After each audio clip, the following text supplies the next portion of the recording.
Hi guys, this is the Java series. Now let's discuss about the throw keyword. What is the usage of throw keyword? Throw keyword is used to throw an exception from the method or any block of code. We can throw either checked exceptions or unchecked exceptions. The throw keyword is mainly used to throw custom exceptions. Okay, I repeat it again. Throw keyword is used to throw an exception from the method or any block of code. We can throw either checked exceptions or unchecked exceptions. The throw keyword is mainly used to throw the custom exceptions. Okay, let's see this example. Here I have created this package, and in this example I want to give the input at runtime. That's why we have used this scanner class. This is my class name, test exception 13. Inside this class, I have created the validate function. Okay, user defined function. So here I have given the static keyword. So we know already when the method is used with the static keyword, we can call this method without creating the object of this class. And here I have created the argument DEPT. Okay, and its data type is string. Inside this validate, I have implemented the try catch. I have implemented the exception handling to avoid the runtime errors. Okay, and inside the try block, I have used the decision making statement. Okay, if this is the name of the argument, isn't it? Here, this is the argument. And this is the inbuilt method of string. So this inbuilt method is present inside the string class. Okay. And this method is used to check whether the given string is equal to the string which is stored inside the DEPT argument. If it is equal, it returns true. Okay, so after evaluate this expression, we will get either true or false. If it returns true means the control comes inside the if block. Here we have used the throw keyword. So what is the usage of throw keyword? Throw keyword is used to throw an exception from the method or any block of code. Now only we have discussed, isn't it? Here throw keyword I have used and followed by new keyword. Okay, and this is the name of the exception handler. This is the inbuilt exception class. This is the parent class of all the exception classes. Okay, and here I have given the custom message. Whatever we want, we give. Okay, the given department has some wrong details I have given here. Okay, and if this ninth statement returns false means the control skip this statement and the control comes here. So this statement will be printed on our console. Okay. If any error will occur inside this try block means what will happen? The control jumps to the 19th statement, that is the catch block. This is the inbuilt exception class. Okay, so this exception handler is responsible to handle the error which is raised inside the try block. Okay, and the variable value will be printed on our console, and this is the custom message. This is also will be printed on our console. Okay, here only the execution starts. Why? Because here we have the main method. Okay, and inside the main method I have created the object SC for the scanner class. Okay, and here we have the system.in. Through keyboard we will give the input. Okay, and inside the scanner class we have the inbuilt method next line. So this inbuilt method is used to read the line from the user at runtime. Okay, so this is inside this scanner class. Okay, that's why we have to use this SC here. Okay, SC dot next line. after we give the input, that input will be stored on our st. That is the name of the variable. Its data type is a string. Okay. And here we have the call statement. So our input will be carried by the control, and the control jumps from the 31st line to the 5th line. Here our input will be stored inside the DEPT argument. Okay. If our DEPT argument value is equal to this production, then the control comes inside the if block. Here we have the throw keyword. Okay. So what will happen? This throw keyword is used to throw explicitly the exception. Okay. So what will happen? The control jumps from the 12th line to the 19th line. Okay. So here this error message, that is, this is our custom message, isn't it? So that custom message will be printed on our console, and the error also will be printed. Okay, I hope you all understood about the flow of the execution of this program. Okay, let me execute this one. Enter department. So if I give production, means what will happen? This statement will be printed. Okay, now I press the enter key. So our custom message is printed. The given department has some wrong details, and this statement also is printed, and the rest of the code is also printed. Okay, again I execute the same. Now I give some other department design. Here after encounter this line we got false. So this statement is printed. Go ahead, and here rest of the code is also printed. Got it? So this throw keyword is used to throw explicitly an exception, okay, from the method or any block of code. Okay, so this throw keyword is mainly used to throw the custom message like this. Okay, so we can throw either checked exception or unchecked exceptions. Okay. In the last session, we have discussed about the throw keyword, that is the singular form. Now let's discuss about the throws keyword. This is the plural form. Okay. What is the usage of throws keyword? Throws is a keyword in Java language which is used in the signature of the method to indicate that this method might throw one of the listed type exceptions.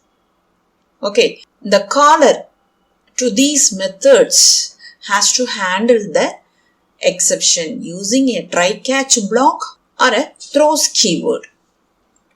Okay, I repeat it again. Throws is a keyword which is used in the signature of the method to indicate that this method might throw one of the listed exceptions. Okay. The caller to these methods has to handle the exception using a try-catch block or throw keyword. Okay, let's see this example. Here I have created this package.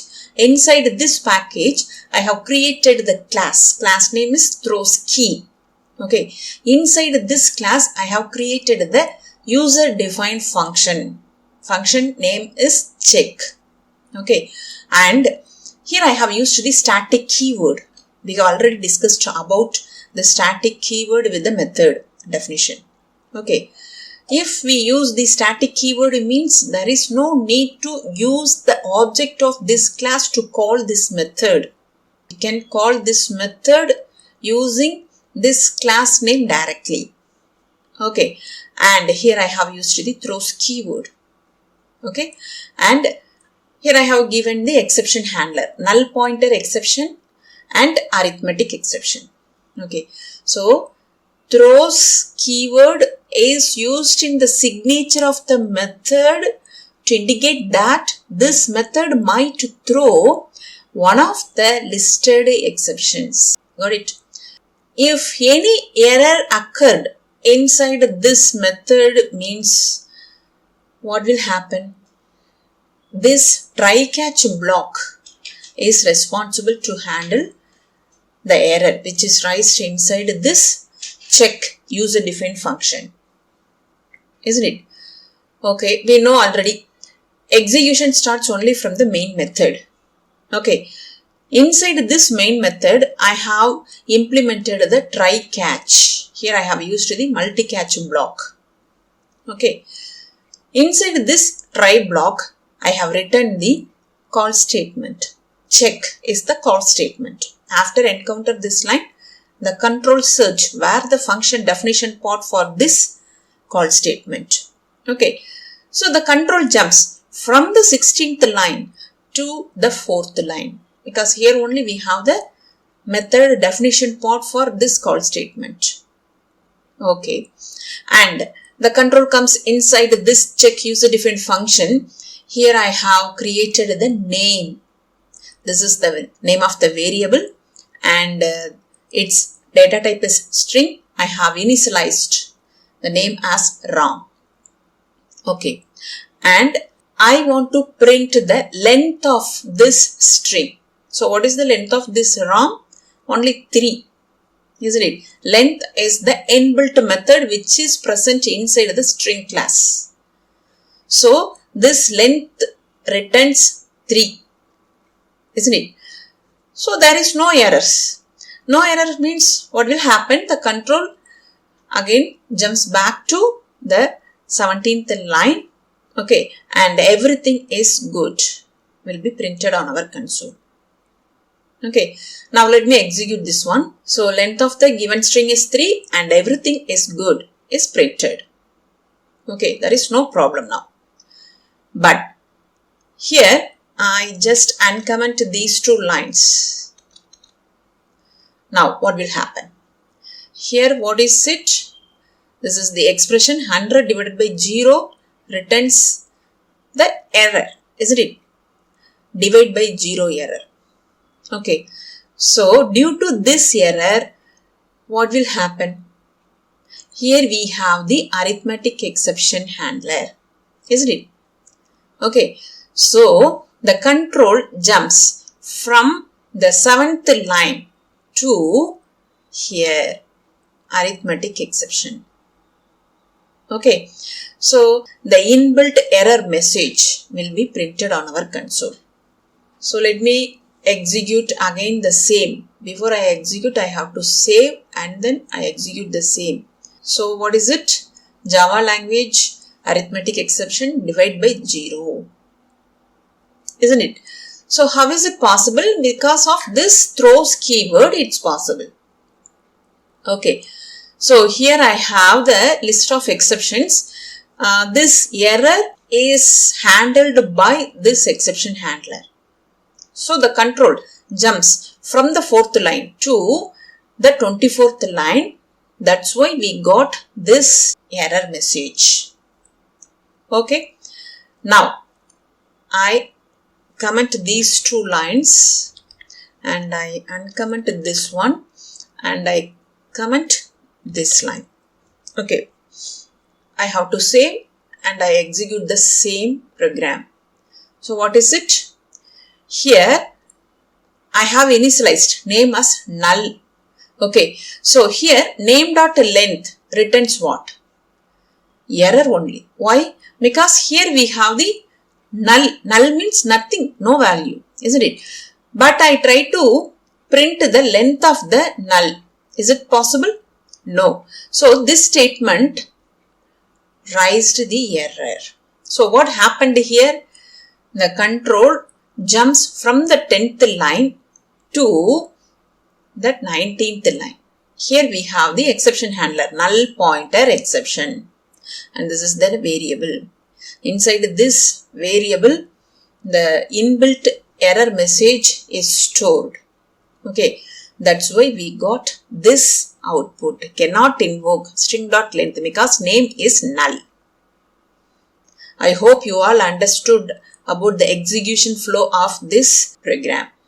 Okay, so for the first execution there is no error, so we got only everything is good and the length of the RAM is printed. For the second execution we got the arithmetic exception because of this error, divide by 0 error. For the third execution here we got the null pointer exception because I tried to print the length of the null value. That's why I got this error. Okay. Now I hope you understood about the usage of throws keyword. So what is the usage of throws keyword? Throws keyword is used in the signature of the method to indicate that this method might throw one of the listed exceptions. Okay, the caller to this method has to handle the exception using a try catch or throw keyword. Now let's discuss about the chained exception. What is chained exception? This feature allows us to relate one exception with another exception. Okay, that is, one exception describes the cause of another exception. For example, a situation in which a method throws an arithmetic exception. Okay, because of an attempt to divide by 0. But the actual cause of exception was an input-output error, which caused the divisor to be 0. Okay, the method will throw only arithmetic exception to the caller. So, the caller would not come to know about the actual cause of exception. Okay, chained exception is used in such type of situations. So, this is the usage of chained exception. Here we have to use two inbuilt methods, getCause method and initCause method. What is the role of the getCause? This method returns the actual cause associated with the current exception. And what is the role of the initCause? This method set an underlying cause, that is the exception, with invoking exception. I hope you all understood about the chained exception. Let's see this example. Here I have created this package and inbuilt exception class IO exception. This is inside the java.io package. Okay, here I have used the import keyword to import this exception class in my program. Okay, so this is my class name chain except, and here I have created the user defined method divide. Here I have used the static keyword, so there is no need to use the object of this class to call this method. We have already discussed. Here we have two arguments, A and B. Both are integer. Okay.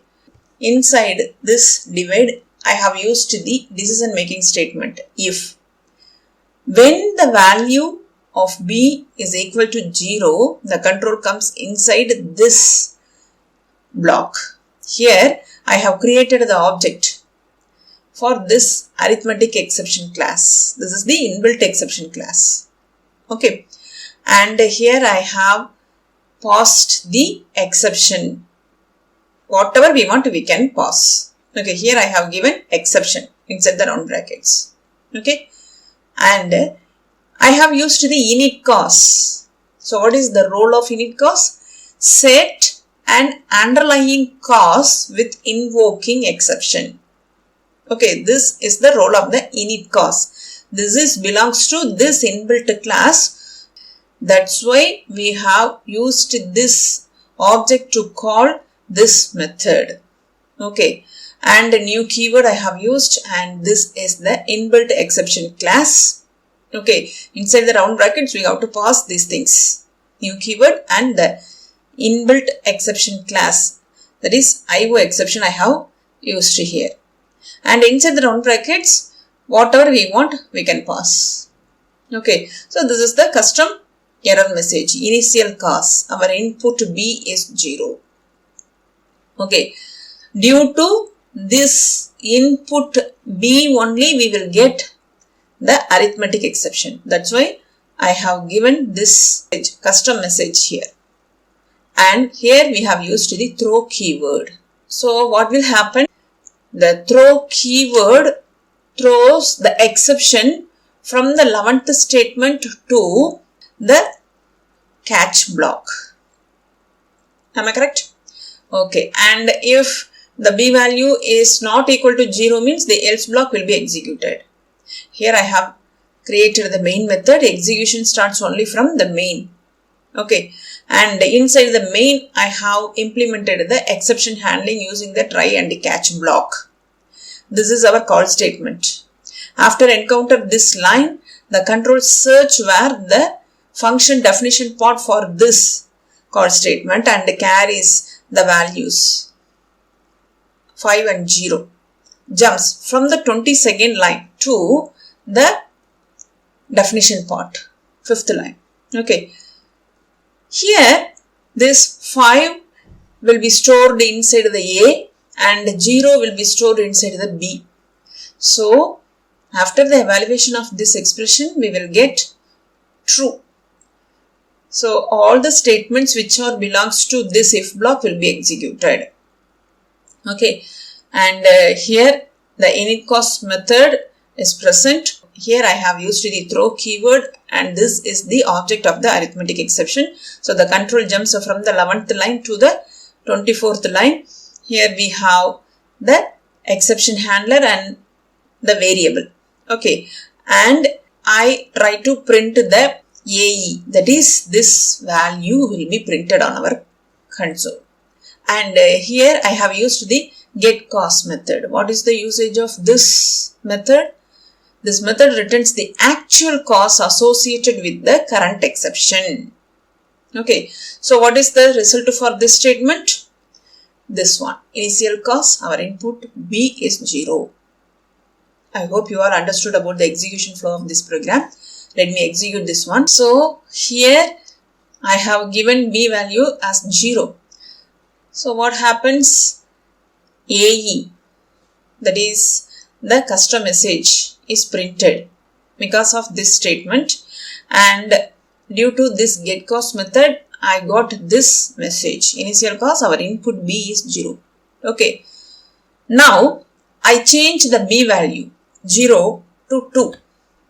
Okay, first I have to save and let me execute the same again.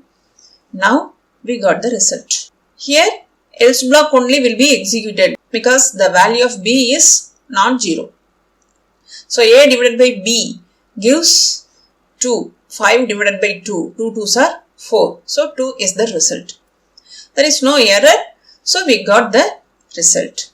Okay. If we give the B value as 0 means only these if block will be executed.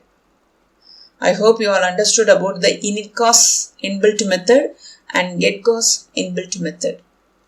And this process is called the chained exception. I repeat it again.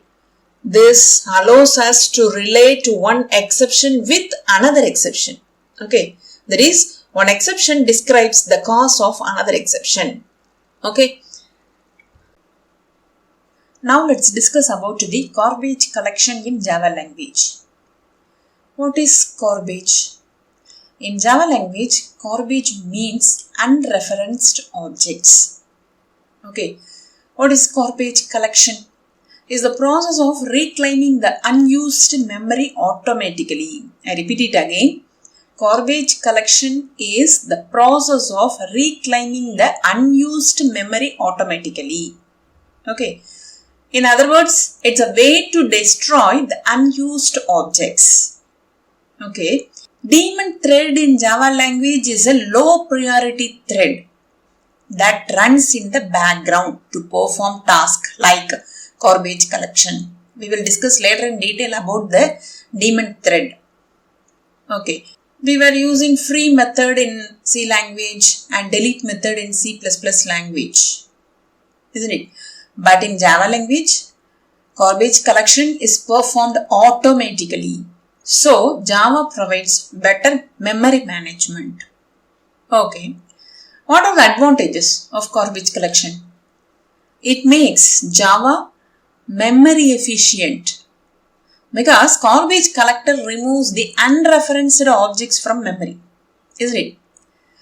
And it is automatically done by the garbage collector. What is garbage collector? A part of JVM. Okay. So we don't need to make extra efforts. Okay. How can an object be unreferenced? The three ways: by nulling the reference, by assigning a reference to another, by anonymous object. Okay. For object unreference, we need finalize and GC inbuilt methods. Okay. The finalize method is invoked each time before the object is garbage collected. This method can be used to perform cleanup processing. Okay. And what is the garbage collector? Garbage collection is performed by a daemon thread called garbage collector. Okay. This daemon thread calls the finalize method before object is garbage collected. Okay. And the GC method is used to invoke the garbage collector to perform cleanup processing. The GC is found in system class. I hope you all understood about the garbage collection in Java language. Let's see this example. Here I have created the class testGarbage1. Inside this class I have the finalize method. Okay. So this method is the user defined method. So what is the role of this finalize? It's used to print this statement on my console, isn't it? And I have created the main method, and inside the main method I have created two objects, S1 and S2, for this class testGarbage1. Okay. And this is the default constructor, and here I have used the new keyword to create the memory for this object during the execution of the program. Okay. How to unreference an object? By nulling the reference, isn't it? So here I have used the null keyword. S1 is equal to null. That means I try to null this object. Okay, then what will happen? This object will be unreferenced. Okay, so the memory will be free, isn't it? Likewise, here I have used the null keyword and S2 is equal to null. So I try to unreference these two objects using the null keyword. Okay, this process is called the nulling a reference. Okay, and here I have used the GC. This is the method which is used to invoke the garbage collector to perform cleanup processing. Now only we have discussed, isn't it? This is present inside the system class. So I have used the inbuilt class system here. Here I have created the user-defined function. This user-defined function overrides the method which is present inside this inbuilt object class. This object class is present inside the java.language package. Got it? So, in this example, I have implemented the polymorphism OOPS concept.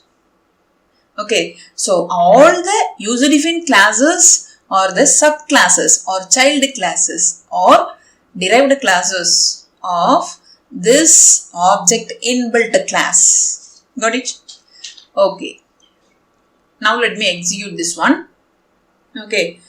After encounter this line, the control jumps from the 14th line to this finalize. So already we know the finalize method is invoked each time before the object is garbage collected, isn't it? So before the object is garbage collected, the finalize method is called with the help of this GC inbuilt method. Okay. So here this statement is printed, and before this object is garbage collected, this finalize method is invoked. That's why we got this output. Okay. The next session we will discuss about the remaining two ways, by assigning a reference to another and by anonymous object to unreference the objects. In the last session we have discussed about the garbage collection in Java language. What is garbage collection? Is the process of reclaiming the unused memory automatically, isn't it? In the last session we have discussed about nullify the reference variable during garbage collection. Now let's discuss about reassign the reference variable and create an anonymous object during the garbage collection. Let's see this example. Here I have created the class testGarbage2. Inside this class I have created the user-defined function finalize. In the last session itself we have discussed about the method overriding concept, that is the polymorphism concept, isn't it? This user-defined function overrides the method which is present inside the inbuilt class object, because all the user-defined classes are the subclasses of the inbuilt parent class object. Okay, this O must be capital. Okay, and here what is the role of this finalize? It is used to print this statement on our console. Okay, and the finalize method is invoked each time before the object is garbage collected. Okay, this method can be used to perform cleanup processing, and the GC method is used to invoke the garbage collector to perform cleanup processing. And here I have created the main method, and I have created two objects S1 and S2 for this testGarbage2 class. Okay, and now here I try to assign this reference to this reference. Okay, actually both are the reference variable. Okay, so what will happen here? Because of this statement we can unreference the object. Okay, and after execute this line, this finalize method will be invoked, so we will get this statement on our console. Okay, let me execute this one. So we got the output. Object is garbage collected. Okay, so let's see this example. Here I have created the testGarbage3, and inside this class I have created the finalize user-defined function, and this is the main method. Here I have created the object for this class. Now here I have created an anonymous object. We know anonymous objects means that object is not created by the programmer, object is created by the compiler only implicitly, isn't it? Here new keyword and the default constructor for this class. With the help of this statement we can unreference the object S1. Okay, so here I have used the GC inbuilt method for cleanup processing. So after encounter this line, this finalize method will be invoked, so we will get object is garbage collected on our console. Okay, let me execute this one. Here I got the output. I hope you all understood about the garbage collection. So what is garbage collection? Is the process of reclaiming the unused memory automatically. So what are the advantages of garbage collection? It makes memory efficient because garbage collector removes the unreferenced object from memory, isn't it? It is automatically done by the garbage collector. So we don't need to make extra efforts. Okay. Now let's discuss about the packages. What is package? A package in Java language is used to group related classes. Okay, I repeat it again. A package is used to group related classes. Okay. For example, a folder in a file directory. Okay. A folder in a file directory is the example for package. We use packages to avoid name conflicts and to write a better maintainable code. Okay. Why we need packages? We use the packages to avoid name conflicts and to write a better maintainable code. Okay. Then, what are the types of packages? Packages are divided into two categories. The first one is inbuilt packages. Okay. Those packages from the Java API, Application Programming Interface. Okay. The second one is user-defined packages. This type of packages are created by the programmer. Okay. First, we will discuss the built-in packages. The Java API is a library of pre-written classes. Okay. That are free to use, included in the JDE, Java Development Environment. Okay. The library contains components for managing input, database programming and much more. Okay. That library is divided into packages and classes. That is, we can either import a single class. Single class means methods and attributes which are present inside the class, or a whole package that contain all the classes that belong to the specified package. Up to this clear? Okay. Then, how to import a package? To import a whole package, end the sentence with an asterisk sign. Okay. For example, here, first we have to use the import keyword. If we want to import any inbuilt package, we have to follow this syntax. First, we have to use the import keyword like this, and then single space, and this is the package. Okay. So, this is the main package. Inside this main package, I have the subpackage, and inside this subpackage, we have the inbuilt class. Okay. O must be capital. This is the inbuilt class. Okay, so this inbuilt class is present inside the java.language package. Got it? If I use asterisk here, means inside this java.language we have so many classes. If I use this asterisk symbol means, what is the meaning?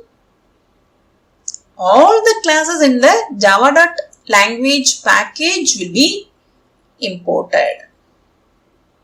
Got it? Okay. And how to import a particular class means what we will do? We can use, for example, if I want to import the scanner class or object class or any type of classes means what I will do? I have to specify that class alone. Okay, for example, use the asterisk symbol and I use the inbuilt class like this. This is the inbuilt class which is present inside the java.language. I hope you all understood how to import a particular class or all the classes which are present inside the package. So, this is the package. Okay, if I want to add all the classes inside this package means after the dot operator, I have to use the asterisk symbol. But if I want to add a single class like object means I can use that class alone like this. Is it clear? Okay. So, if I use the particular class means we can use the available methods which are present inside this object class. Okay. If I use the asterisk symbol means all the classes which are present inside the java.language package we can use in this program. Got it? Okay. And this is the procedure to import the inbuilt package in our program or project. Okay. Either we can use asterisk symbol or we can use particular class from the package. Okay. So in between the main and sub package and the class, we can use the dot operator like this. Okay. This is the syntax to import the package in our program. Okay. The next one, user defined package. How to create the user defined package in Eclipse editor. Okay. So we have two ways. Okay. We can use the Java package wizard to create a Java package. Okay. How can I do? First, we go to the file menu and then click on the new and then the package. And here I have to give the name of the package, pack1, whatever you want you give, and click on the finish button. Okay, so the source folder is this one, garbage collector, and inside the src source file, this pack1 will be created. Okay, now click on this finish button. Now see here I got the pack1. Okay, this pack1 is from this src. This src is from this garbage collector. Okay, so this is one way if we want to create the user defined package. That is, this package is created by the programmer. Okay, and one more option is we can use this icon. Okay, this is from the tool. Okay, so this icon is for the Java package. You just click on this icon and give the name of the package like this and click on the finish button. So here we got the pack2, that is the name of the package. Okay, so we can use the menus to create the package or we can use the tools like this. Got it? I hope you all understood about what is package, why we need package, and what are the types of the package. What are the types of the package? Inbuilt package and user defined package, and how to import a package.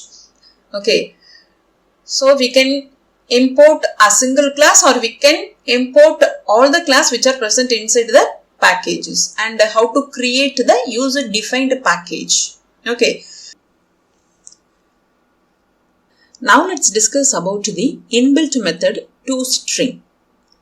Okay, this method is present inside the object class. Okay, this object inbuilt method is present inside the java.language package. Got it? Okay. What is the role of the toString method? It returns the string representation of the object. That is, if we print any object, Java compiler internally invokes the toString method on the object. Okay, I repeat it again. What is the role of the toString method? The toString method returns the string representation of the object. Okay, if we want to print any object, Java compiler internally invokes this toString method on the object. Okay, and what is the default behavior of toString method? It is used to print class name and then the @ symbol and then hexadecimal representation of the hash code of the object. Okay, I hope you all understood up to this. Here, this is the example program. Here, I have created the module 1. This is the name of the package. Okay, inside this package, I have created the class. Class name is without to str. Okay, and inside this class, I have created 3 variables. roll number, name and city. So its data type is integer and name data type is string and city data type is string. And what is this? This is the parameterized constructor. We have already discussed about the parameterized constructor. Constructor should be same as the name of the class, isn't it? And here we have the parameters, that's why we can call it as parameterized constructor. Okay, this keyword I have used. So what is the role of this? This refers to the current class object. Okay, and this dot roll number is equal to the roll number. So this is the argument name. Okay, roll number, and this roll number is from this class variable. Got it? This constructor is used to initialize all the variables, roll number, name and city, which are belongs to this class. That's why we can use this keyword here. Okay, and this roll number, name and city or the argument values. Okay, and here I have created the main method. Execution starts only from this main method. Okay, and I have created the object for this class S1. Okay, and S2, this is also the second object for the same class. Okay, new keyword I have used, and this is the parameterized constructor. So after encounter this line, the control jumps from the 15th line to the 7th line. Okay, and the control carries these values 101, RAM and Richie. Okay, these values will be stored inside the roll number, name and city respectively. Okay, and all the variables which are belongs to this class, that is roll number, name and city, will be initialized with the help of these values. Up to this clear? The control again jumps back from 12th line to the 16th line. Here I have created one more object. Okay, but the values alone different. So the control again jumps from the 16th line to this parameterized constructor, and all the values are initialized with these values. Got it? And here I try to print the object. So now only we have discussed. If I try to print the object, means what will happen? Java compiler internally invokes the toString method on the object. Am I correct? This toString method is present inside the object inbuilt class. That object inbuilt class is present inside the java.language package, isn't it? Here import java.language.object. O must be capital. Okay.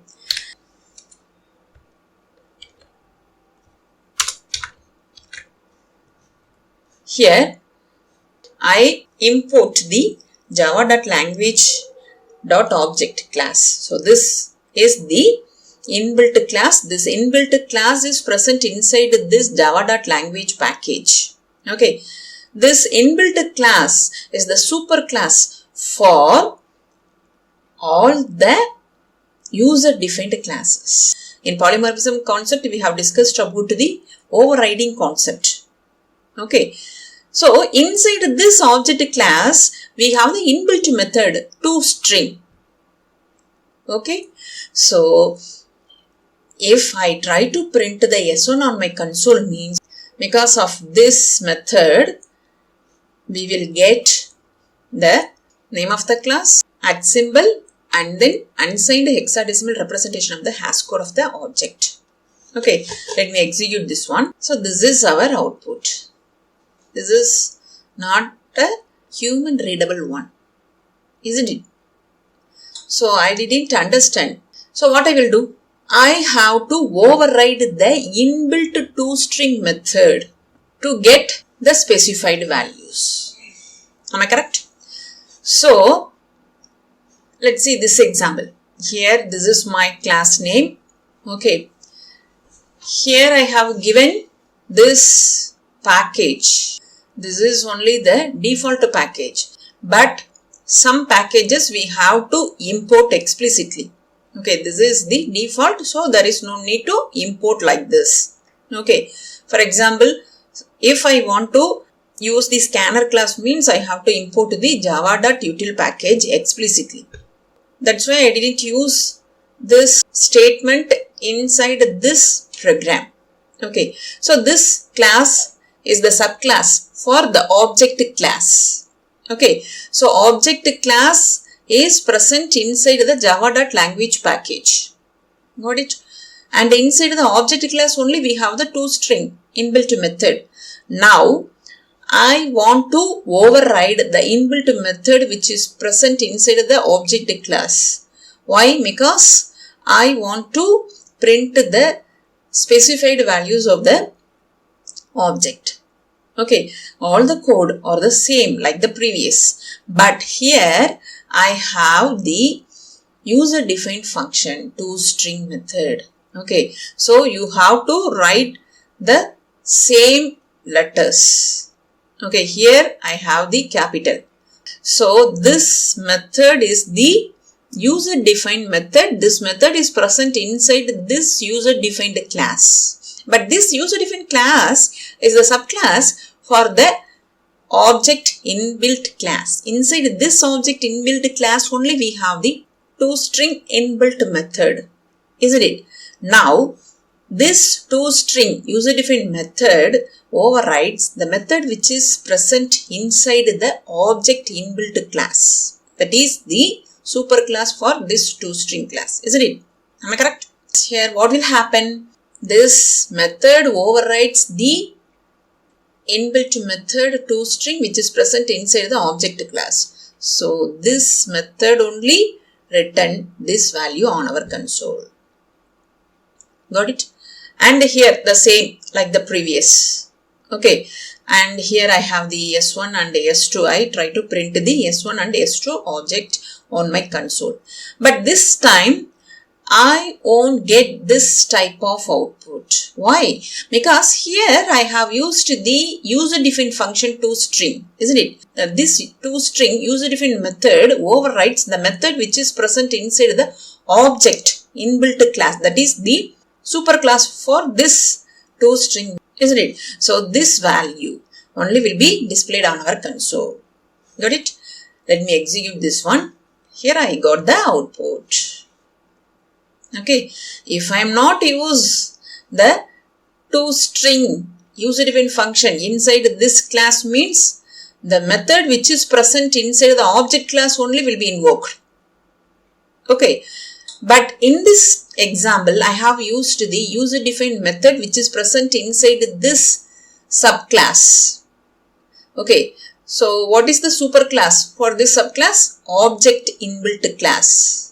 Okay, that is present inside the java.language. This is the default one. So there is no need to import. Okay, so this user defined method overrides the method which is present inside the object inbuilt class. That's why we got the values instead of this output. Okay, so I got the specified values for the S1 and S2 on my console. I hope you all understood about the toString method. Okay, and polymorphism concept is implemented here. Now let's discuss about the inbuilt method equals. Okay, this equals method is present inside the string class and integer class also. Okay, and inside the object class also we have the equals method. Okay, what is the role of the equals method? This equals method returns true if both the objects are equal. It returns false if both the objects are not equal. Okay, here I have created the user defined class equal str. Inside this class I have the main method. Execution starts only from the main. Here I have created two objects, object 1 and obj2. Okay, and here I have used the inbuilt string class. Okay, new keyword I have used. New keyword is used to create the memory for this object during the execution of the program. Likewise, object 2. Okay, this string is the default constructor. Okay, after creating these objects, what are the values of object 1 and object 2? Null only, isn't it? obj1 is equal to null and obj2 is equal to null. So, both the values of object 1 and object 2 are null. Am I correct? Okay. Here, I have used the equals method. This equals method is from this string class. Because here I have used the obj1. This obj1 is the object for this string inbuilt class. Okay, so this equals inbuilt method is from this string class only. Okay, and here I have the second object, obj2. Okay, so this equals method is used to check whether the objects obj1 and obj2 are equal or not. Okay, and here this equals, that is, this equals is from this string inbuilt class, isn't it?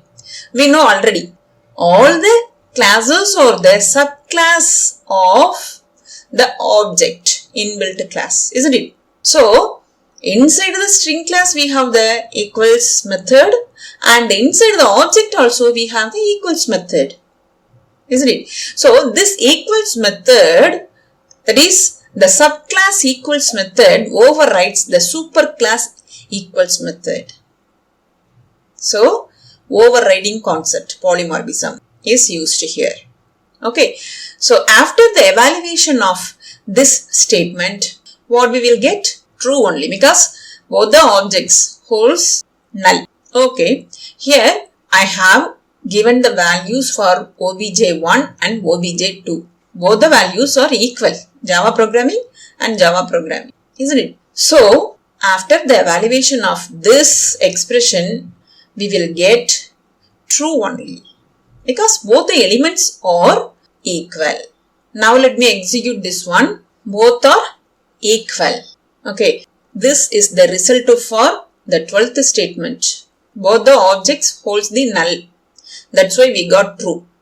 And here, both the objects hold the Java programming value. So, this is the output for 19th statement. Now, I change the value, Java 1. Okay, I have to save first, then I execute the same again. Here, now the values are different, isn't it? Object 1 holds Java programming and obj2 holds Java 1 programming. So, the values are different. That's why we got false here. I hope you all understood about the equals method. Equals method returns true if both the objects are equal. Equals method returns false if both the objects are not equal. Okay, the equals method is present inside the string class as well as the object class. The string class equals method overrides the method which is present inside the object class. So, polymorphism overriding concept is used here. Okay, one more example. Here, this is my class. And here I have created the main method. This is the inbuilt class, isn't it? This is not a int like integer a. This means this is the variable and this is the data type for this a, isn't it? But this is the inbuilt class. Okay, this is the inbuilt class like the string class. Okay. So, this inbuilt class holds the equals. inbuilt method like the string class. Okay, and inside this we have the equals method. So what is the role of this equals method? The same. Okay, so equals method returns true if both the object values are equal. Okay, otherwise it returns false. So inside the integer we have the equals inbuilt method, and inside the object we have the inbuilt method equals. So this integer class equals method overrides the object class inbuilt method equals. Okay, so again polymorphism overriding concept is used in this program. Got it? Okay, here I have given 5 to x and 5 to y and 15 to z. Okay, now here x dot equals. So this is the inbuilt method which is from the integer inbuilt class. That's why we can use the object. Okay, what is this? Object for this integer class. Y is the object for this integer class and z is the object for this integer class. Okay, so this method is used to compare the values of these two objects.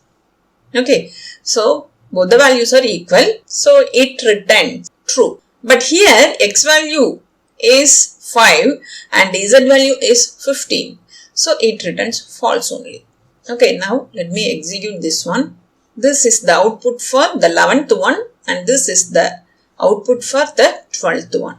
I hope you all understood about the equals method. Now let's discuss about the hash code inbuilt method that is present inside the inbuilt class object. This inbuilt class object is present inside the java.language package. Okay, so this is the default package, so there is no need to import like this. Okay, what is meant by hash code in Java language? Hash code is a function. Okay, that is the one of the inbuilt functions that returns the hash code value of an object on calling. Okay, it returns an integer value which is generated by the hashing algorithm. Okay, what is hashing algorithm? The process of assigning a unique value to an object or attribute using an algorithm. Okay, that enables quicker access. This is known as hashing. What is the usage of hash code? Hash code helps the program to run faster. This is the main advantage of using hash code. Okay, let's see this example. Here I have created the class. Class name is hash code. Okay, this is the user defined class. This is the inbuilt class. Okay, all the user defined classes or inbuilt classes or the subclasses of this object class. Inside this object inbuilt class, we have the inbuilt method hash code. Okay, so why we need this type of a hash code method means now only we have discussed. It helps the program to run faster, isn't it? See, here I have created the main method inside this class and I have created the obj1 and obj2 for this inbuilt object class. Okay, this is the super class for this subclass. Got it? I have used the new keyword and this is the default constructor for this class. Okay, and here I assign obj1 to obj2. This is the new object, this is the old object. Here I have used the inbuilt method hash code. Okay, what is the usage of hash code? It helps the program to run faster. Okay, it returns an integer value which is generated by the hashing algorithm. Okay, here this method is from this object inbuilt class. That's why I have used the obj1 This is the object for this inbuilt class, isn't it? So I have used here obj1, and this method returns an integer value. That is the unique value of an object. Am I correct? So it returns the hash value for this obj1. Likewise, the same. Okay, for object 2, obj2. So this hash code method returns the hash code value, that is the integer value, unique value of this object on calling. Okay, and here I have used the equals method to compare this obj1 and obj2. The previous session only we have discussed about the equals inbuilt method, which is also present inside the object inbuilt class, isn't it? Okay, here this equals method returns true if both the objects are equal. Otherwise it returns false, we know. So this equals method is used to compare these two objects. Okay, hash code I have used here. obj1 dot hash code double equal. This is what? The relational operator, comparison operator. It is used to compare the hash code value of obj1 and hash code value of obj2. Okay, if it returns, if both are equal, it returns true. Otherwise, it returns false only. Okay, so here I have used the equals method to compare two objects. Here I have used the relational operator to compare these two objects' hash code values. Both are returns the same. If both the objects are equal, it returns true. If both the objects are not equal, it returns false. But what is the difference between this statement and this statement? Comparing two objects by their hash codes will give the result 20 times faster than comparing them using the equals method. This is the difference. This is the advantage of using the hash code. Okay, comparing two objects by their hash codes will give the result 20 times faster than comparing them using the equals function. Okay, is it clear? So, hash code helps the program to run faster. That's why we need hash code. So, this hash code is present inside the inbuilt class object. Okay, that is present inside the java.language package. Let me execute this one. So, this is the output for this program. Here, this is the output for the 11th one. obj1.hashcode returns this integer number. Okay, so unique number for this object. This is called the hash code. Okay, and this is the output for this 12th statement.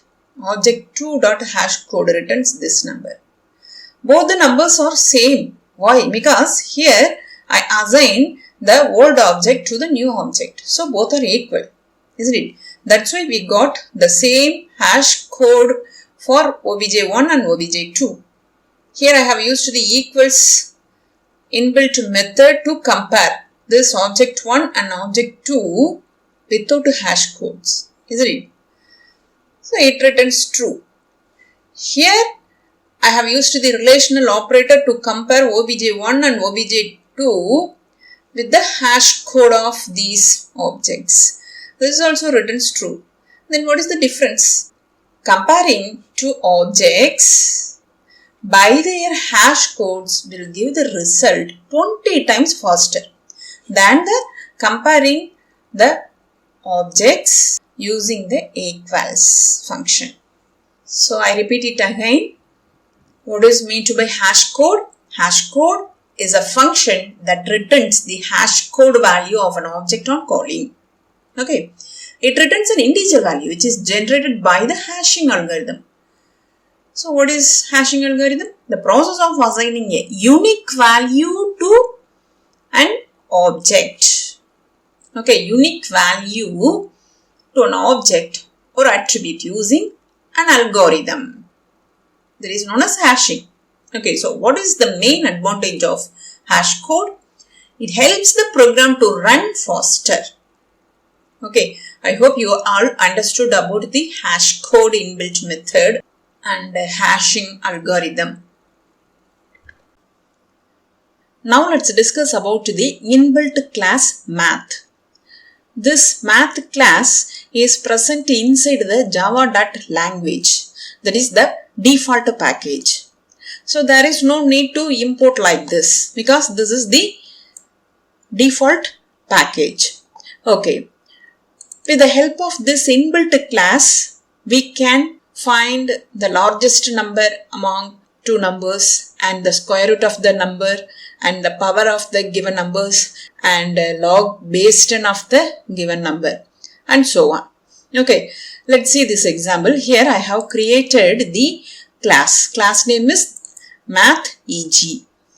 Okay, and inside this math.eg I have created the main method. Execution starts only from the fifth statement because here only we have the main method. And here I have created two variables, x and y. Okay, x data type is double and y data type is double. Okay, I have initialized. X value is 4 and y value is 2. Okay, here I have used the inbuilt method max. This method is present inside the math inbuilt class. Okay, and this inbuilt math class is the static class. We have already discussed about the static class. So, what is the usage of static class? There is no need to create any object for this class to call the methods which are belongs to that class, isn't it? So, here I have used the class name directly to call the methods which are belongs to that particular math inbuilt class. Math is a static inbuilt class, so there is no need to create any object to call the methods which are belongs to this math inbuilt class. That's it. Okay, here I have used the max. So what is the role of this max? It is used to find the largest among the given number. Here I have two variables. Okay, and here I have used the square root. So this is used to find the square root of the given variable. And the power. This is also present inside the math inbuilt class. Okay, so x to the power y we will get if we use the POW. This is present inside the math inbuilt class. And if we want to find any log value, we can use the log inbuilt method which is also present inside the math static class. Okay, and here this log is used to find the value of y. Okay, and this is also the inbuilt method. This method is used to find the log base 10 of the given variable. Likewise, this is used to find the log base 10 of y variable value. That's it. Okay, so inside the math static inbuilt class, we have so many inbuilt mathematical methods. So we can use these methods. Okay, I hope you all understood about the math inbuilt class. Okay, this is present inside the default package java.language. Okay, now let me execute this one. So first, this is the output for this one. So largest among 4 and 2. Which one is the largest one? 4. So we got 4 here. Okay, and square root of the y, that is square root of 2. This is the result for the 14th statement. Okay, and power of x comma y, that is x to the power y. X value is 4, y value is 2. Okay, that's why we got this result. Okay, and log of x, that is log of 4, returns this value. and log of y, log of 2 returns this one. Okay, here log base 10 of x, that is log base 10 of 4 returns this value, and log base 10 of y, that is log base 10 of 2 returns this value. Okay. Now let's discuss about the differences between string, string builder and string buffer. Okay, the differences between string, string builder and string buffer are based on two parameters. The first one is mutability, the second one is performance. Okay, let's see this example. Here I have created the package. Package name is module 1. Okay, and I have imported the string buffer and string builder. Okay, both the classes are inside the java.language package. Okay, java.language package is the default package, so there is no need to write like this.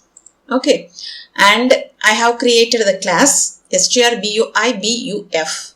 Okay, inside this class I have created the user defined function concord1. And this method is the static method. So we can call this method without the object of this class, isn't it? And inside this user defined function, I have created the argument s1. Its data type is string. Okay. And here I try to concatenate s1 with the u string. Is it possible to concatenate this u with the s1 string data type variable? No. Why? Because here I have used the string data type for s1 variable. This is the immutable, that is non-changeable. Okay. So if we create any variable as string means if we try to change the value of the variable means we won't get any errors, but concatenation is not possible because the feature for this string data type is what? Non-changeable, that is immutable. And here I have created one more user defined function concord2. Class is string builder. Okay, and s2 is the object for this string builder class, and inside this string builder class we have the inbuilt method. Okay, here I have used that method append. Okay, so this method is used to append the given string to the existing value of this s2. Okay, is it possible? Possible. Okay, if we use the string builder class, we can add the value to the existing one. Okay, so what property is this? This is the mutable one. If we use the string builder class, we can add. Okay, so that is the mutable property. But that is not present inside this string class, isn't it? Okay, and here I have created one more concord3. This is also the user defined function. Here I have used the static keyword. So we can call this method without the object of this class, isn't it? Here I have used the string buffer class. This is the object for this string buffer. Okay, so is it possible to add the value to the existing one? Possible, like the string builder, not like the string. Okay, so then what is the difference between the string buffer and string builder? String buffer is slower performance when compared with the string builder. Okay, string class is the immutable one, string builder class is the mutable one, and string buffer is also the mutable one. But what is the difference between the string builder and string buffer? String buffer is slower performance than the string builder class. Got it? append method is present inside the string buffer class. Okay, so I can access the append method with the help of the object of this string buffer class. The God is the new value. This value will be added to the existing value of this S3. Okay, and here we have the main method. Execution starts only from the main method. Okay, and here I have created the variable S1. Its data type is string. This holds the immutable property, isn't it? Okay, and here I have given the value to S1, thank. And this is our call statement. Concord 1. And inside the S1 we have the thank. So after encounter this line, the control jumps from the 35th line to the definition part. That is the 11th line. Okay, the thank will be stored inside the S1. Okay, here inside the S1 we have the thank, and here we have the concatenation symbol, and this is the string U. Okay, is it possible to concatenate thank with U? No. Why? Because string is the immutable one, non-changeable one, isn't it? So the value S1 won't be changed. Okay, and the control again jumps back to 14th line to the 37th line. Here that value, that is the S1, that is the thank, will be printed on our console. And here I have created the S2. This is the object for string builder. Okay, and a new keyword I have used, and this is the parameterized constructor for this class, and here I have given the value good. Here we have the call statement. Inside the S2 we have the good, isn't it? After encounter this line, the control jumps from the 41th line to the definition part, 17th line. Okay, and this value good will be stored inside the S2. Okay, and inside the S2 we have the good. Now I try to append the health to the existing one. Okay, is it possible to add this health to the existing one? Yes, it's possible. Okay, so what is the value of S2 after encounter this line? Good health. Okay, and the control again jumps back from 20th line to 43rd line. So good health will be printed on our console. Okay, and here I have created the object S3 for string buffer. Okay, and this is the parameterized constructor for this class, and here the value great.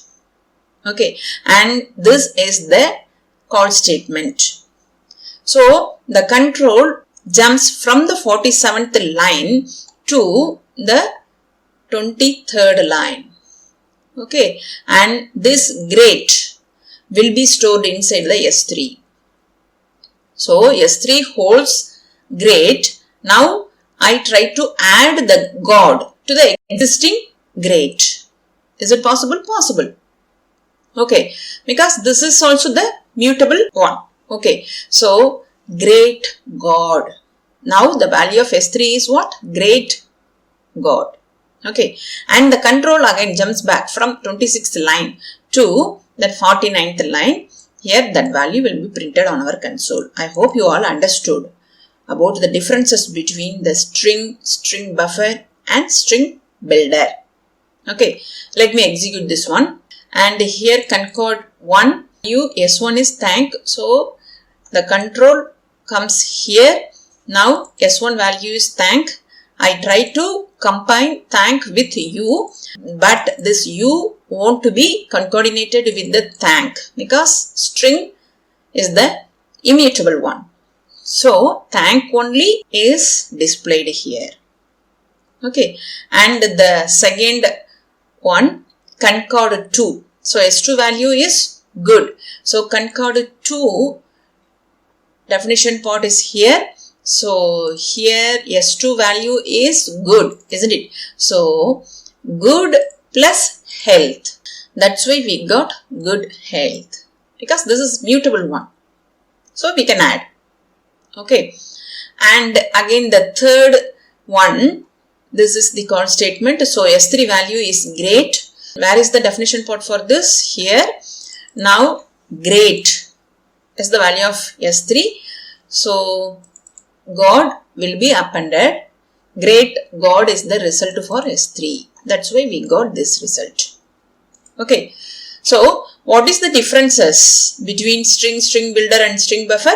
String is the immutable one. String builder is the mutable one. String buffer is the mutable one. But string buffer is slower performance compared with the string builder class. That's it.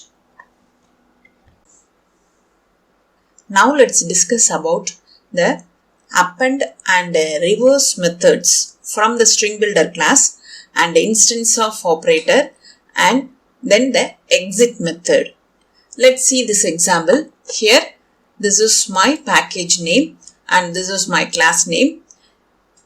This is the main method. Execution starts only from the main method.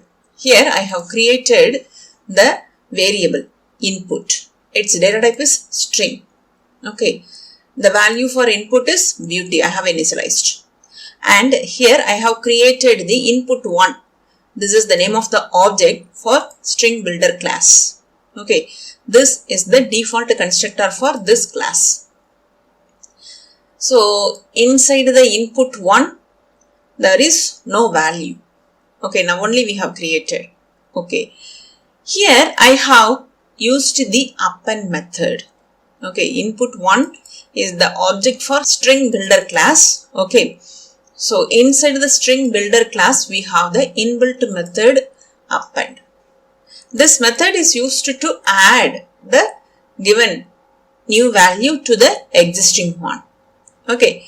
So input 1 holds nothing. Now with the help of the append method, I try to add the input value, that is the beauty, to the existing one. Okay. Now the value of input 1 is beauty. Okay. Here I have used the reverse inbuilt method. This is also present inside the string builder class. That's why I have used the object for this class. Okay. And input 1 dot reverse. So what is the role of this one? Reverse method is used to reverse the given string. Okay. And that reversed string will be printed on our console. Let me execute this one. This is our input. This is our output. Okay. So Y T U A E B. This is our output. Reverse of the given string. Okay. So inside the string builder class, we have the append method and reverse method. Append method is used to add the new value to the existing one. Reverse is used to reverse the given string. Like this. Okay. And instance of operator. Here, this is my class name. This is the main method. Execution starts only from the main method. Here I have created the object for this class. Okay. So this is the default constructor for this class. And here I have used the instance of operator. Okay. What is it? This is the object name. And this is the class name. Okay. In between the object and the class, I have used the instance of. Okay. So this instance of operator is used to check whether the given object is the object of the given class. Actually, this S is the object of this class. So this expression returns true only. Am I correct? Let me execute this one. Here I got true. Because S is the object or instance or result of this class. That's why we got true. Okay. And then the exit method. Here this is my class name and inside the main method I have created the array variable ARR. So what is the size of the ARR? 8, because here we have 8 elements. Here I have implemented the for loop, initialization statement and expression and update statement. Okay. Here I have created the counter variable I have initialized as 0, and this is the expression. If it returns true only, the control comes inside the for loop and execute all the statements inside the for loop, isn't it? If it returns false means the for loop will be terminated. We know already. Okay. For the first iteration, what will happen? I value is 0. I less than ARR dot length returns 8 only, because how many elements we have? 8. So the size of the ARR returns 8. 0 less than 8 returns true only. So the control comes inside the for loop. And here we have used the conditional statement if, and here this is again the expression ARR I value is 0, isn't it?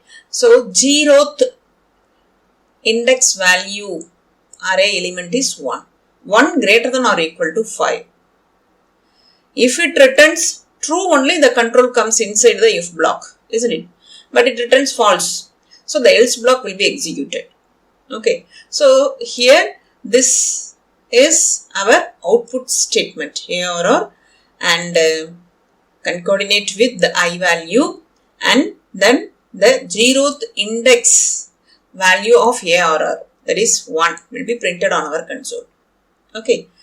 And the control comes here. Now the value of I will be updated. That is 0 plus plus is equal to 1. Again the control comes here. Now the value of I is 1. 1 less than ARR dot length. True. So the control comes inside the for loop. Now ARR first index value, that is 2. So 2 greater than or equal to 5 returns false only. So that value will be printed on our console. Likewise 3 and 4. Okay. When the value of ARR I becomes 5, what will happen? This expression returns true, isn't it? True means the control comes inside the if block and this statement will be printed. Here I have used the break. Okay. Break means what will happen? The loop will be terminated, isn't it? So this statement will be printed because this is outside of the loop, isn't it? So this statement will be printed on our console. Okay. Let me execute this one. Here, when the value of ARR I becomes 5, that time this break statement is executed. That's why this for loop is terminated. So we got these values 1, 2, 3 up to 4 only. Okay, and then the exit is printed and the for loop is terminated and the rest of the code is also printed like this. Got it? Now I uncomment this line system.exit and comment this break. Okay. So what is the difference between the exit of 0? This method is present inside this class. Okay. System class. Okay. And this exit method is used to terminate the Java virtual machine. Okay. If I use the break, the rest of the code, that is the outside of the for loop, is executed, isn't it? But if I use the exit of 0, what will happen? It is used to terminate the JVM. Okay. So what is the result? Let me execute this one. Here up to this we got. But this line is not executed. Why? Because here I have used the exit of 0 method. Okay, if I use break, I will get this statement also. But here I have used the exit of 0. That's why we got only up to this. That means this exit of 0 method is used to terminate the JVM. So I hope you all understood about what is the difference between the break statement and exit method. Okay, so this is our output. If I use the exit method, which is present inside the system class. So now we have completed the append and reverse methods from string builder class and instance of operator and the exit method which is present inside the system class. Okay.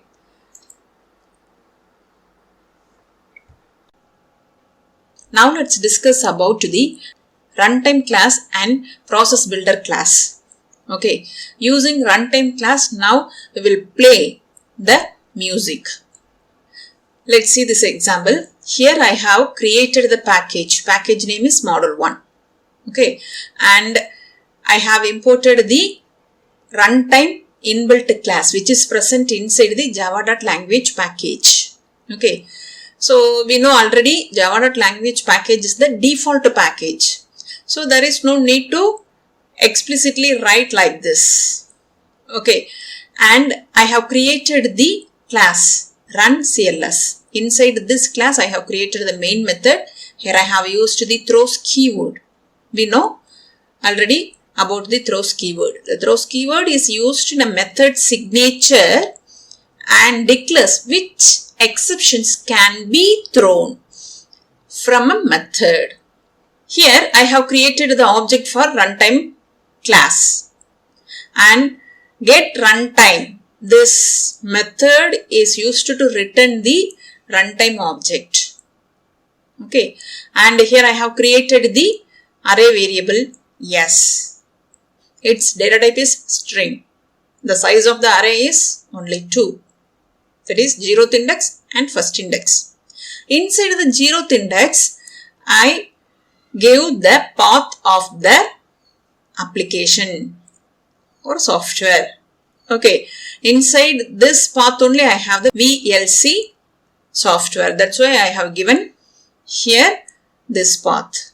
Okay, so you give your own path. Okay, and inside the first index, I store the path of the audio file. Okay, inside this path, I have this audio file. So you give your audio file path. And here I have used the execute method that is present inside the runtime class. That's why I have used the object for this runtime class. Okay, so inside the yes, we have 2 parameters. Isn't it? 0th index we have the application path and the first index we have the audio file path. Isn't it? So now with the help of this runtime inbuilt class, I try to play the music. That is, this is my audio file path. Okay, let me execute this one.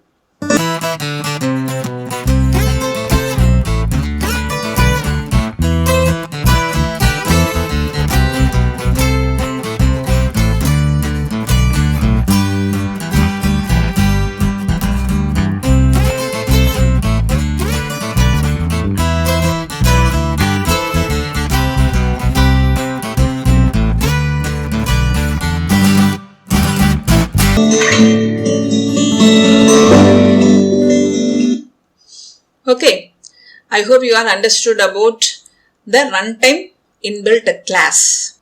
Next, see this example. Here I have used the package model 1 and here I have imported the inbuilt exception class IO exception that is present inside the java.io package and the process builder. This is present inside the java.language package.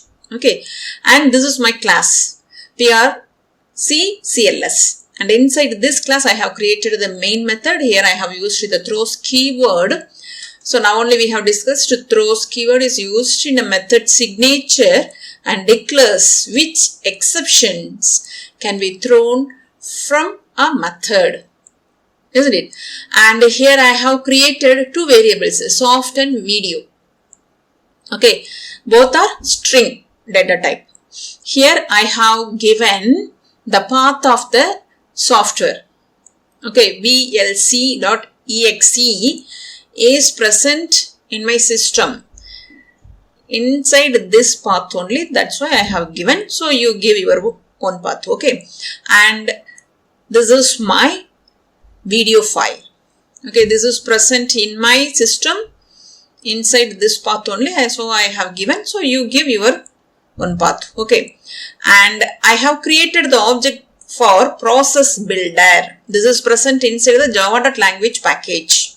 Okay, and here this is the parameterized constructor for this class. Okay, here I have passed two attributes, soft. Inside the soft we have the software path, and inside the video we have the video file path. Okay, and here I have used the start inbuilt method. This method is present inside the process builder. That's why I have used the builder object. Okay, because this is the object for process builder. Okay, so this start method is used to start the process.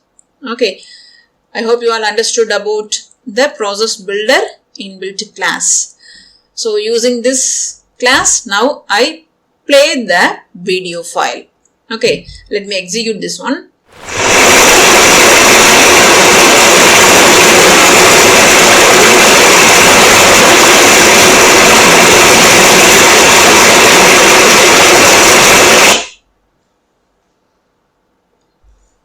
Okay, so now we have completed the runtime inbuilt class and process builder inbuilt class. Okay, both are present inside the java.language default package. Okay, and using these classes, now we have played the audio and video files. Okay, now let's discuss about the clone method. Okay, this method is present inside the cloneable interface. Okay, this interface is present inside the java.language package. So what is the use of clone? It is used to return the copy of the object. Okay, let's see this example. Here I have created the class. This is my class name, implements cloneable. Here I have used the implements keyword. Why? Because this is the interface, not the class. Okay, that's why I have used the implements keyword instead of the extends keyword. Okay, inside the cloneable, we have the clone method. That method is used to return the copy of the object. Okay, and here I have created two variables, roll number and name. Roll number data type is integer, name data type is string. So what is this? This is the parameterized constructor, isn't it? Here this is the name of the class. Okay, constructor name should be same as the class name. And here I have the parameters. So what type is this? This is the parameterized constructor. And here I have used this keyword, we know already. This is used to refer the current class reference. Okay, this dot roll number is equal to the parameter value. Likewise, this dot name, this belongs to this class, and this name is this parameter value. Okay, and I have created the main method. Execution starts only from the main. And inside this main method, I have implemented the try catch. I have implemented the exception handling to maintain the execution flow of the program. Okay, in order to avoid the runtime errors. Okay, here inside the try block, we have to place the suspicious code. if any error is raised, means this catch block is responsible to handle the error which are raised inside the try block. Okay. And this is the clone not supported exception. Okay. One of the inbuilt exception class. Okay. Here I have created two objects, S1 and S2 for the same class. Okay. My child class. And this is the interface. And here new keyword is used to create the memory for S1 during the execution of the program. And this is our parameterized constructor. Okay. So after encounter this line, the control carries these values and jumps from the 23rd line to the parameterized constructor here. Okay. And this 101 will be stored inside the roll number and Amit will be stored inside the name. Okay. And then roll number, name will be initialized with the help of the value of roll number and name. That is 101 and Amit. Okay. And the control again jumps back from the 12th line to the 25th line. Here, this is our second object for the same class. But here I have used the clone method.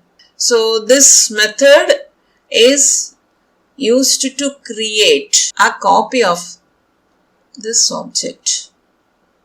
Okay, this method is used to create the copy of this object. Okay, that will be stored inside this new object. Okay, and this is the casting. Okay, so it returns the copy of the object. Inside the round brackets, I passed the name of the class. Okay, casting is done here. Okay, and the copy of S1 will be stored inside the new object S2. Okay, and the values of S1 and S2 will be printed on our console with the help of the println method. Okay, S1.roll number, S1.name.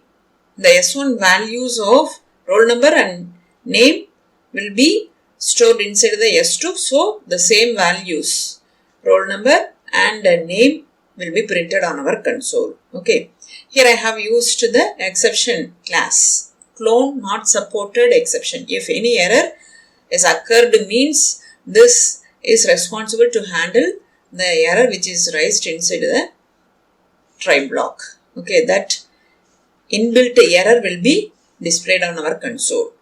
I hope you all understood about the execution flow of this program. Okay, let me execute this one. So this is the output for this one. S1 roll number, S1 name. Okay, due to this clone method, the values of S1 is copied inside the S2. That's why we got the same value for S2. Okay, S2.roll number and S2.name. Okay, so this clone method is used to return a copy of the object. So, clonable is nothing but the interface. This is present inside the java.language default package. Okay, so inside the clonable we have the clone method. Here I have implemented the inheritance concept. This class implements clonable. So with the help of this object we can call the method which is present inside the clonable interface. Got it? Now let's discuss about the enum. What is enum? The enum is a data type which contains a fixed set of constants. Okay, I repeat it again. The enum is a data type which contains a fixed set of constants. Okay, to create an enum, we have to use the enum keyword. Okay, instead of using class or interface, we have to use the enum keyword if we want to create an enum. Okay, and separate the constants with comma, and the constant should be in uppercase letters only. Got it? Let's see this example. Here I have created the class. This is my class name, enum type. Okay. Inside this class, I have created the enum season. Okay. Here I have used the enum keyword. Okay. And inside this enum data type, I have created these constants with uppercase letters. Okay. So, inside the season enum data type, I have 4 constants: winter, spring, summer and fall. Okay. And here I have created the main method. Inside the main method, I have implemented the for. Okay. Here, for is the keyword and inside the round brackets, here I have created the variable s. This is the name of the variable. This is the enum data type. Here I have used the values inbuilt method. This values inbuilt method returns the constant values from the season enum data type. Okay, for the first iteration, this values inbuilt method return the winter. That value will be stored inside the s variable. Okay, that will be printed on our console. Okay, for the next iteration, the second value spring will be stored inside this s variable. That value will be printed on our console. The third iteration, values returns the summer constant value. That value will be stored inside the s variable. That will be printed on our console. For the final iteration, this fall will be stored inside the s variable because this values returns the fall. Okay. Now let me execute this one. So this is our output. This is the output for first iteration, output for second iteration, output for third and output for the fourth iteration. Okay. So enum is nothing but a data type which contains a fixed set of constants. Okay. And the constants are separated by the comma. Okay. And the constants should be in uppercase letters. Let's see one more example. Here I have created the enum2 class. Inside this class I have created the days enum data type. Okay. So enum keyword I have used. And inside this days I have created the constants: Sunday, Monday, Tuesday, Wednesday, Thursday, Friday and Saturday, weekdays. Okay. And I have created the main method and I have implemented the for loop inside the main, and the inbuilt method values I have used for days. Okay. So these values return all the constants from the days enum data type. For the first iteration, first value will be returned and that value will be stored inside the s. That value printed on our console using the println method. Likewise, the second, third, fourth, fifth, sixth and the final iteration, this Saturday will be returned with the help of the values inbuilt method. That value will be stored inside the s and Saturday will be printed on our console. Okay, let me execute this one. So this is our output. First iteration result, second iteration, third iteration, fourth iteration, fifth, sixth and final iteration. Okay, I hope you all understood about the enum data type. Now let's discuss about wrapper classes in Java language. Okay, what is the wrapper class mechanism? Wrapper class provides the mechanism to convert primitive into object and object into primitive. Okay, I repeat it again. Wrapper class provides the mechanism to convert primitive into object and object into primitive. Okay, what is auto-boxing? The automatic conversion of primitive into an object is known as auto-boxing. Okay. The automatic conversion of primitive into an object is known as auto-boxing. Okay. What is unboxing? The automatic conversion of object into primitive is known as unboxing. Okay. The automatic conversion of object into primitive is known as unboxing. Okay. What is the usage of wrapper class? We know already Java is an object-oriented programming language, isn't it? So, we need to deal with objects many times, like in collections, serialization, synchronization, etc. We will discuss later in detail about these concepts. Okay. So, in these concepts, we deal with objects. That's why we need wrapper classes. Got it? The 8 classes of the Java.language package are known as wrapper classes. Okay, here these are all wrapper classes. Boolean, character, byte, short, integer, long, float, double. Okay, these are all belongs to wrapper class.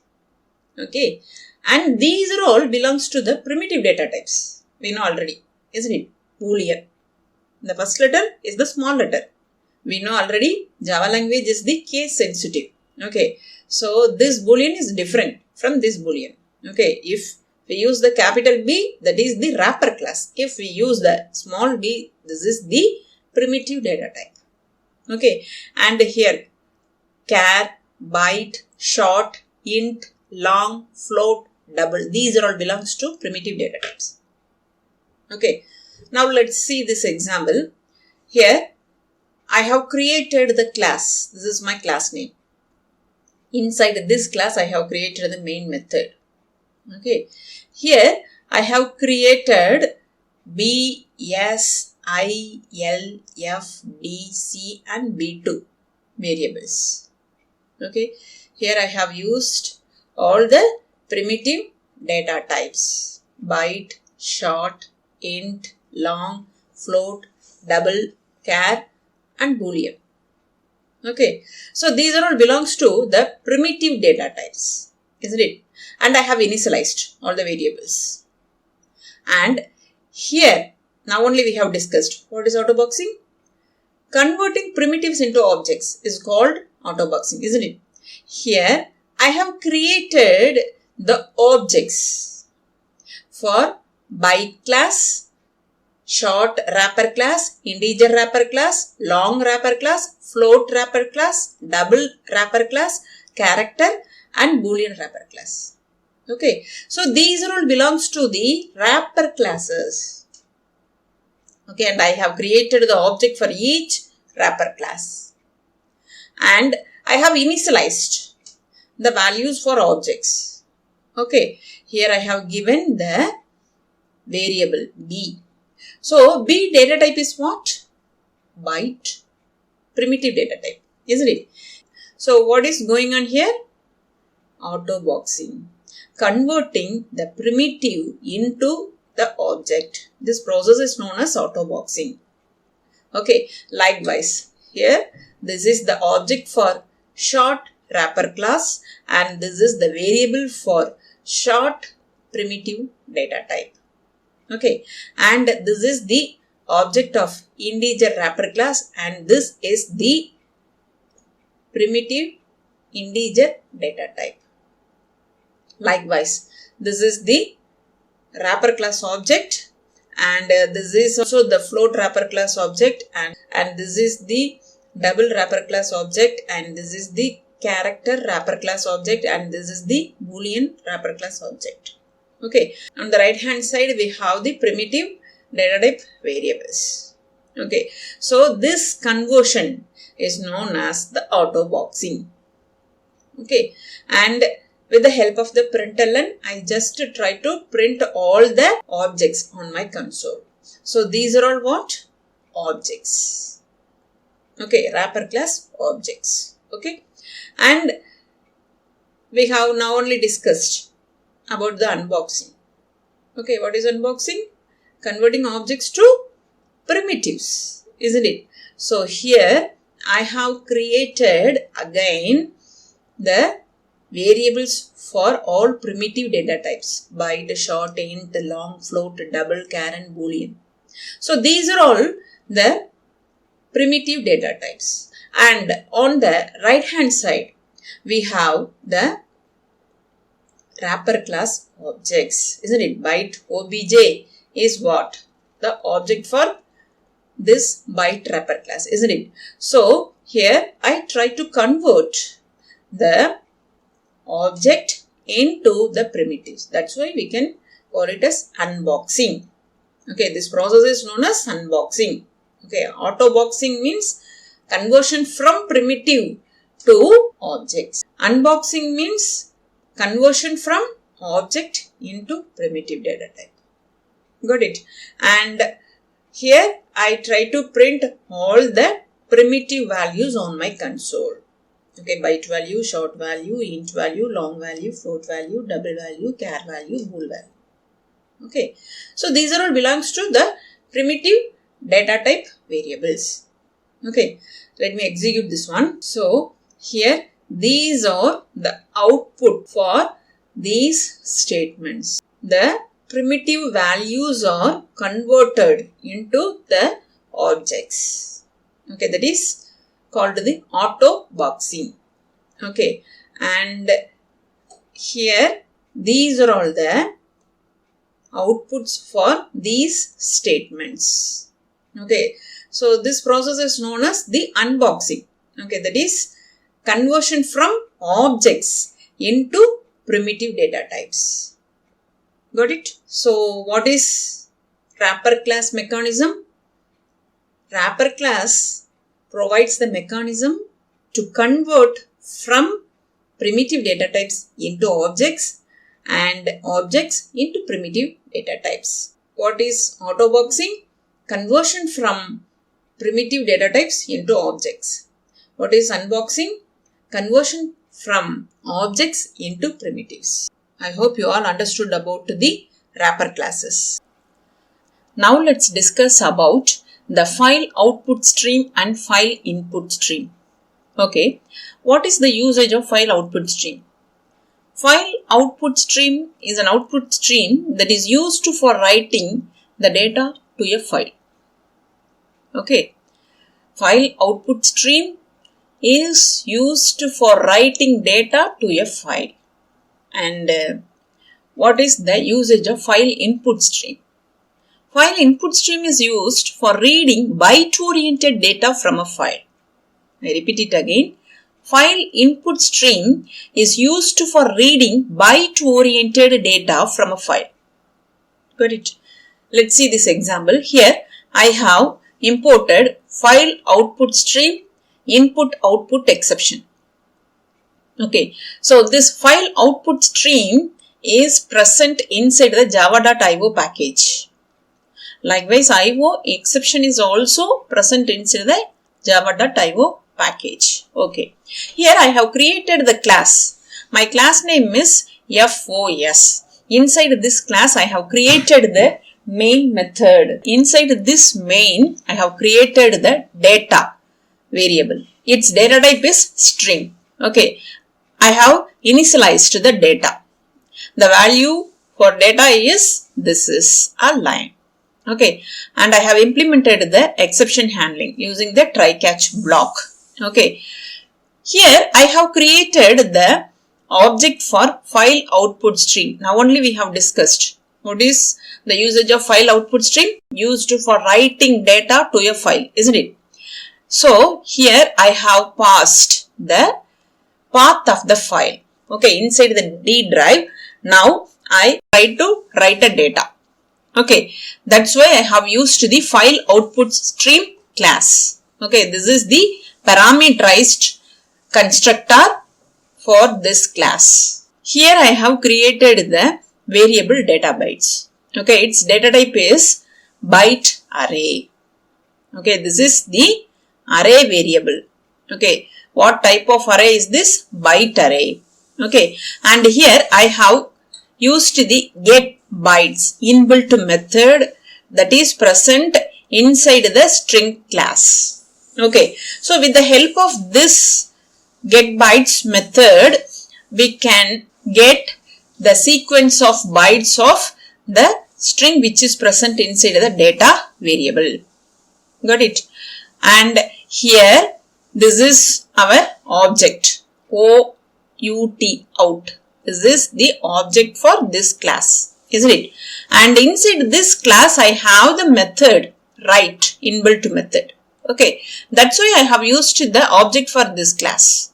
Okay, out.write.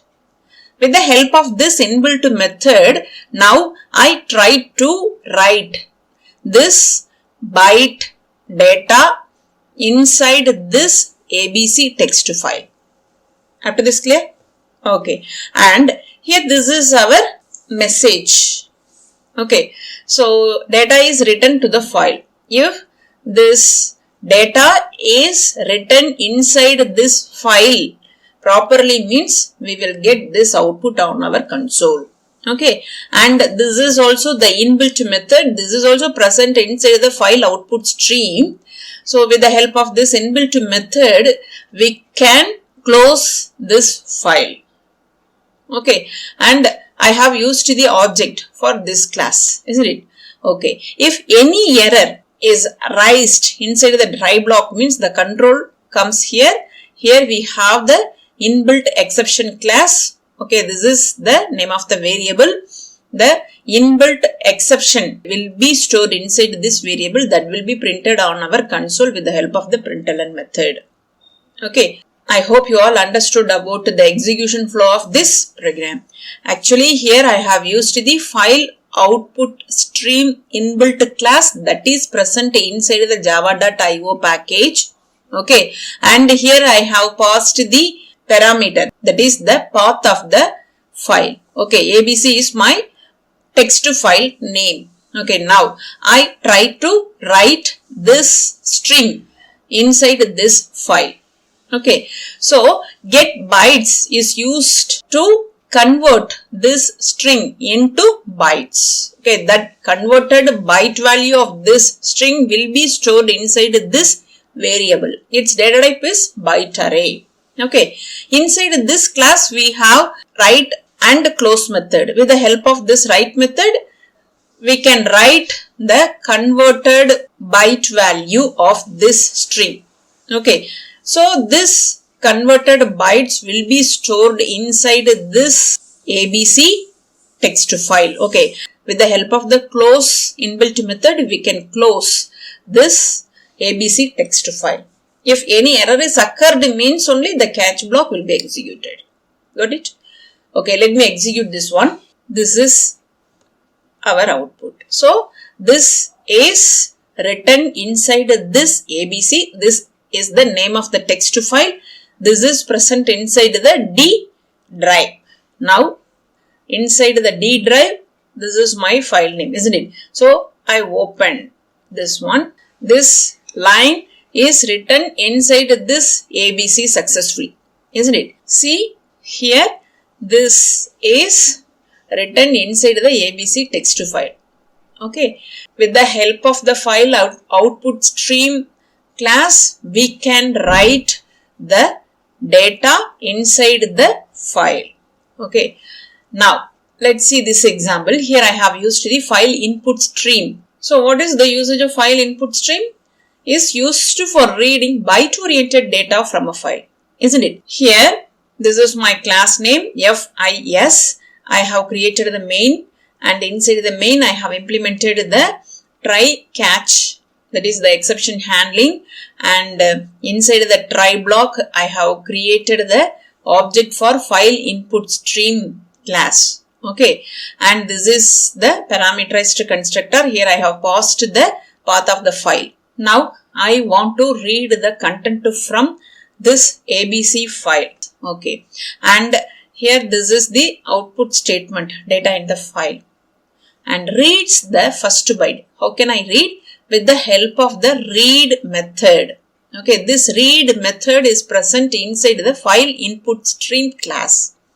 Okay, that's why I have used the input object, because this input object is the object for this file input stream, isn't it?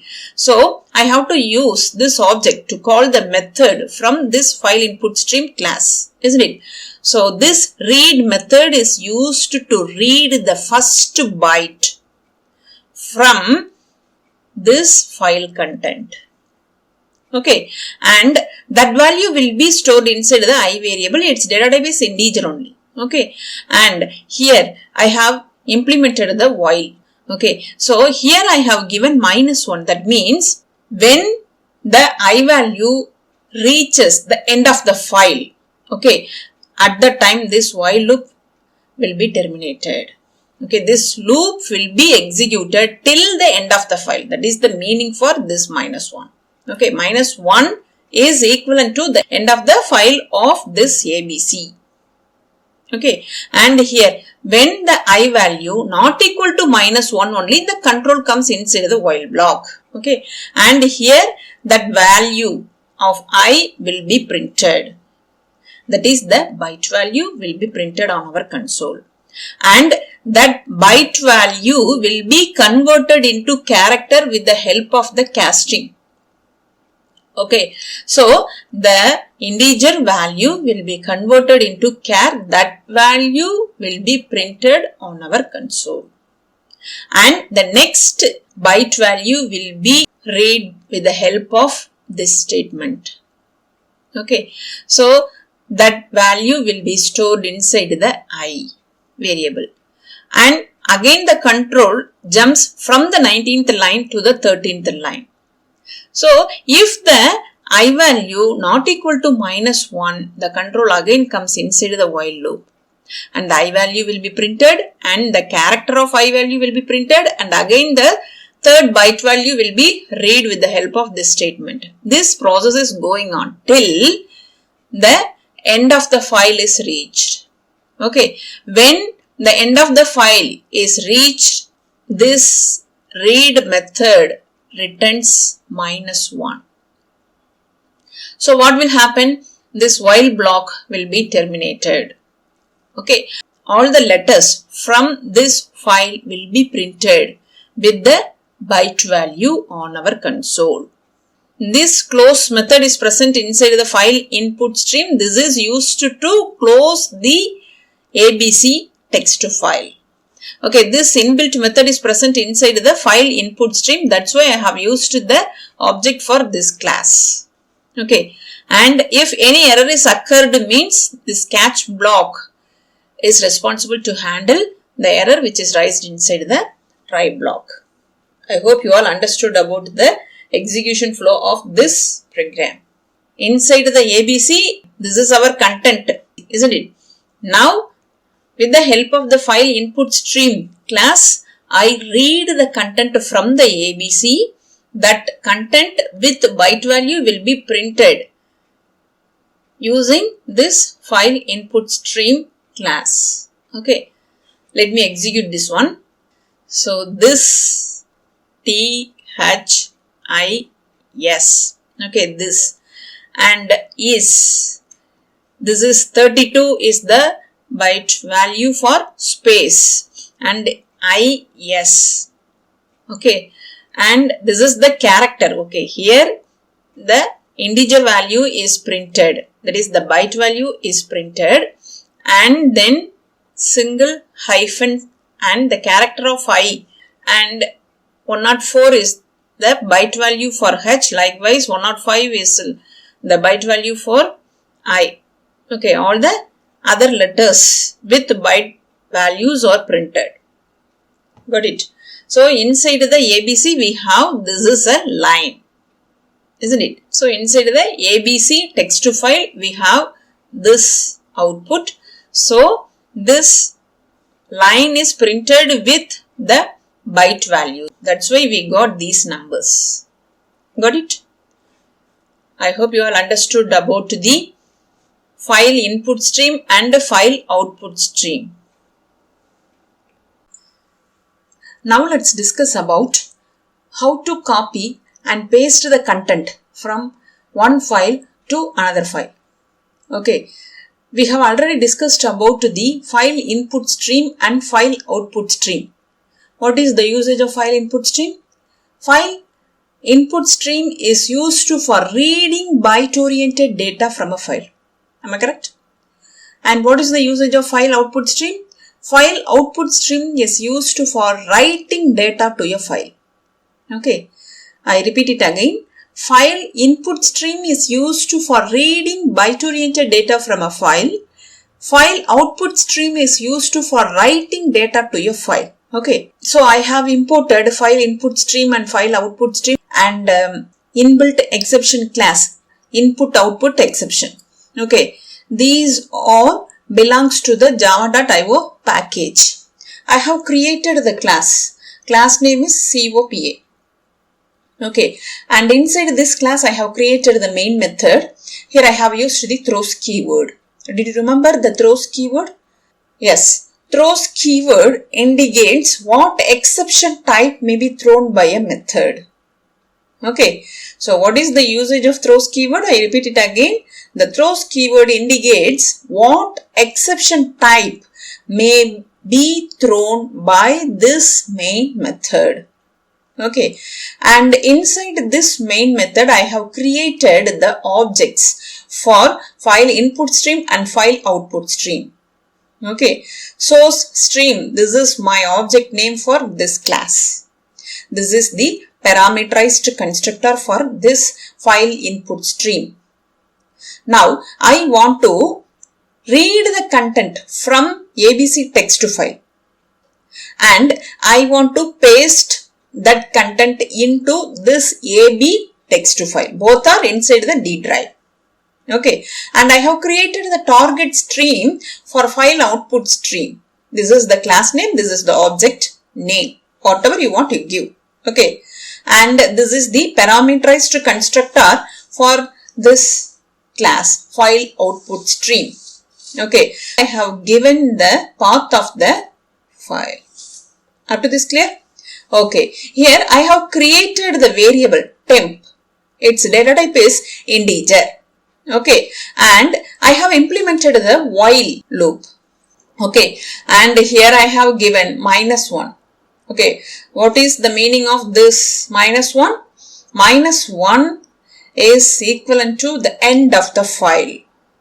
Okay, actually I want to read the content from this ABC. Okay, so -1 is equivalent to the end of the file of this ABC text file because I want to read the content from this file only, isn't it? Here I have used the file input stream for this file only. Got it? Okay. Here first I have to read. Okay. So what I will do? I have to use the read inbuilt method that is present inside the file input stream inbuilt class which is present inside the java.io package. Okay, here this read method is used to read the byte value from the ABC. Okay, the first byte will be read using this inbuilt method which is present inside the file input stream. That's why I have used the object for this class, source stream. For this class, here I have given the source stream dot operator read inbuilt method. Okay, that value will be stored inside this temp variable. Okay, and if the value is not equal to -1, that is not equal to the end of the file only, the control comes inside the while loop. Okay, and here I have used the write inbuilt method which is present inside the file output stream. That's why I have used the object for this file output stream, target stream here. Okay, and this write method is used to write the temp value. First we have to typecast. Okay, here the integer value will be converted into byte, then only we can write that byte value into the target stream. That is, what is our target stream? This is our target, isn't it? AB text file is our target. So, the first letter from ABC will be pasted into this AB text file. Up to this clear? And then the control again jumps from the 18th line to the 15th line. Again, the second letter from the source will be read and that value will be stored inside the temp, and if the temp value is not equal to -1, that is not equal to end of file only, the control comes inside the while loop and that value will be converted into byte, and the converted byte value will be stored inside the target stream, that is our AB text file. Okay, this process is going on till the end of the file is reached. When the value of temp equal to -1, that is the end of the file, then the while loop will be terminated. At the time, the content from ABC will be pasted into this AB text file. All the content from ABC will be stored inside the AB text file. Is it clear? If this process is completed, we will get this success message on our console. After that, we have to close the source stream, that is the file input stream object, and then the target stream, that is the file output stream object, in order to avoid the corruption of these files. Got it? So these close methods are present inside the file input stream and file output stream respectively. Got it? So now let me execute this one. Here I got success. We open the ABC text file. So this is our ABC text file. Here I have God is always with us. Isn't it? Now I open the AB text file. This is also present inside the D drive. So the content from ABC is copied and stored inside the AB text file using the file input stream class and file output stream class. Got it? Now I change the content of ABC. God is great. Okay. I save this file. Okay. But here we have only the old content. Okay. Now again I execute the same program. Okay. Now inside the ABC what we have? We have this content only. God is great. Okay. But here we have God is always with us. After executing this one, we will get what? The same content from ABC. Isn't it? So now I execute the same program again. Now I got the success. This is our output. So you go and check AB text. Now this content is changed because inside the ABC now we have God is great. That content only is printed here. God is great. Okay. I hope you all understood about how to copy the content from one file to the another file using the file input stream class and file output stream class. Both are present inside the java.io package. Okay. Now let's discuss about the input stream reader class and the buffered reader class. Okay. The input stream reader class is present inside the java.io package. Okay, and what is the role of the input stream reader class? It is used to convert data in bytes into data in characters. Okay, I repeat it again. Input stream reader class is used to convert data in bytes into data in characters. Okay, and its parent class is the reader class. Okay, the reader class is the abstract class. And the buffered reader class that is used to read the text from a character based input stream. Okay, its parent class is the reader class. Okay, inside the buffered reader class we have read inbuilt method and read line inbuilt method. With the help of the read method we can read a character. Okay, and with the help of the readline method, we can read the data line by line. That makes the performance fast. Okay, I hope you all understood about the input stream reader class and the buffered reader class.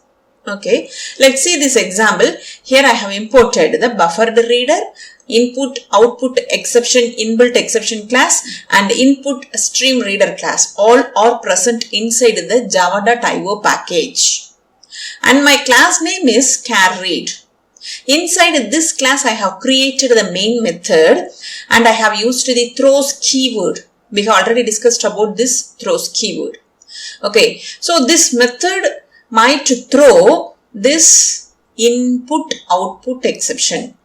Okay, and here I have created the object for input stream reader class. Now only we have discussed what is the role of the input stream reader. It is used to convert data in bytes into data in characters, isn't it? Okay, and its parent class is the abstract reader class. Okay, and here I have given the parameterized constructor. Okay, this is the parameterized constructor for input stream reader class. Inside the round brackets, I have passed the system.in. Okay, through keyboard we can give the input. Okay, and here I have used the buffered reader class. So what is the role of the buffered reader? This class is used to read the text from a character based input stream, isn't it?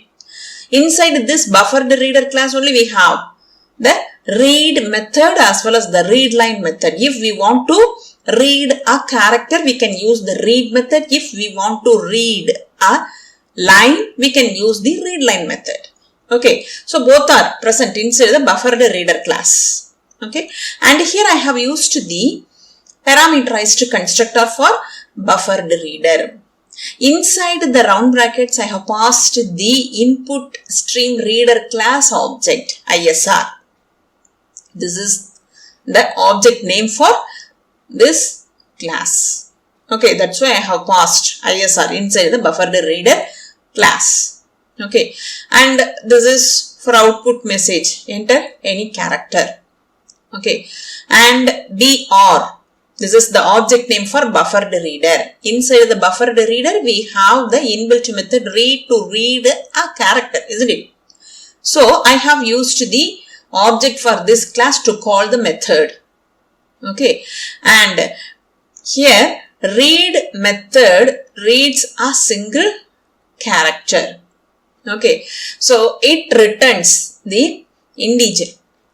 So that's why I have used the typecasting process here. Okay, so the returned integer value will be converted into char. That value will be stored inside the input. That's data type is char. Okay, and that value will be printed on our console using the print method. Okay, so inside this main method, I have used two classes, input stream reader class and buffered reader class. The main role of input stream reader class is to convert data in bytes into data in characters. Okay, and what is the role of the buffered reader class? It is used to read character. Okay, let me execute this one. Enter any character. This is our output stream. Now I give P. Okay, now I press the enter key. I got the output. The input is P. Okay, this is my output statement. Inside the input variable, the given input is stored. That's why we got this output. So read method returns the integer value of the given input, and that value is converted into char with the typecasting process, and that value is stored inside the input variable. That's why we got this output. Got it? We have completed this session. If you have any doubts, drop the message on the comment section. If this video is useful to you, like and share. For more videos, subscribe my channel. Hit the bell icon, then only you will get the notification for my new updates. Have a nice day. Thank you.